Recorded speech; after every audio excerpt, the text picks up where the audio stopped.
Hi everyone, it's Friday Jones and it's time for Total Tarot News. Thank you so much for joining me here in beautiful Montenegro.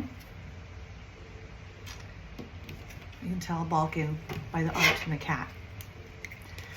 I have been meditating on what we should do this week, and because of last week's very successful reading, we had a lot of great feedback, even from Tommy Houlihan himself, who reached out and was appreciative of the shout out we gave him last week. And he's a great guy. I'm looking forward to having more communications with him very soon.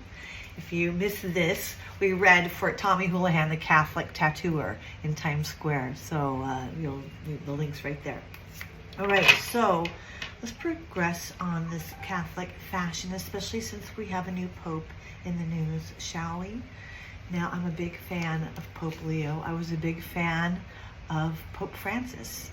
And I think they're examples of exactly the kind of masculinity we have been used to seeing as we evolve in this planet.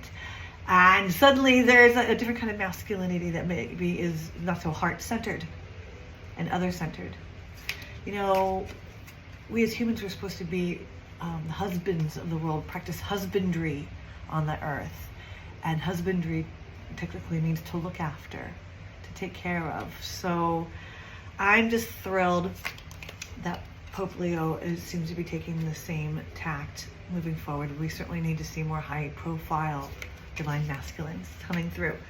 So the first question is going to be, what is the spiritual energy surrounding Pope Leo as he steps into his role? So the spiritual energy for Pope Leo is one of partnership. It's still the erotic tarot, everyone. But we have Six of Pentacles. So looks like financial partnership. The Catholic Church has been struggling now. Real estate was its big cachet. It was like the Roman Catholic Church and McDonald's, I think, were competing for the top real estate properties around the planet. And now the, big money's in other things. It's not real estate anymore.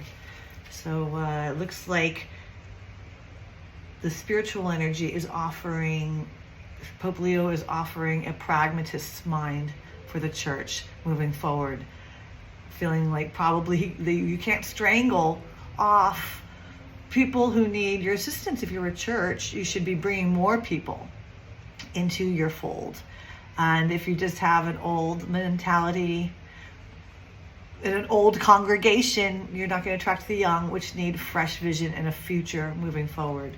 So yeah, financial partnership, bond, good husbandry is what Pope Leo's spiritual energy surrounding his this new early days for him. So the second question is, what challenge or transformation is he being called to navigate within the church? And I'm going to just do this one. Two of Swords. So equanimity. So the challenge is and Swords is a mental card. So it's all about what's going on in our minds. It's legal, it's business.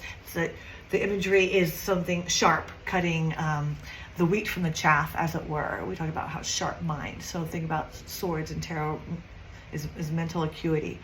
And Pope Leo, his job, what he must navigate is getting everybody to think in a balanced manner.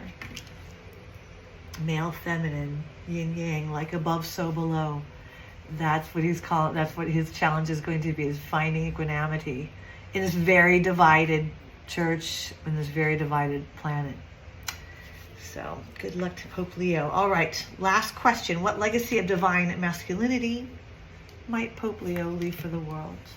And the answer would be, you have a Six of Cups. So the marriage card, a lot of sixes. I think we did, two sixes and a two. So balance is his vibe. Now I'm going to go with numerology, everyone, because just a little breakdown. Pythagoras, a great mathematician, came up with numerology as a spiritual way to disseminate information. And he used the 0 through 9 as the shortest effort between 2 points. So numerology is quite useful when you learn to work with it. So 6 is a partnership card again, coming together, the 2 threes. Very reflective of the whole reading has been very much partnership, outreach, reaching across the aisle, trying to work with others. And more of that, please, because that's what Jesus was wanting us to do. Everyone, right? Everyone knows that Jesus wanted us to love each other. And so what he offers is the 6 of Cups moving forward, which would be a happy marriage. And that will be his legacy. All right? Look forward to more good stuff from the Divine Masculine, from all of you watchers out there, all you boyfriends of mine, coming in here stalking. Go to God first. Go to your spirit first. And thanks so much. Total Tarot News. Feeling optimistic. Love from Montenegro. Ciao.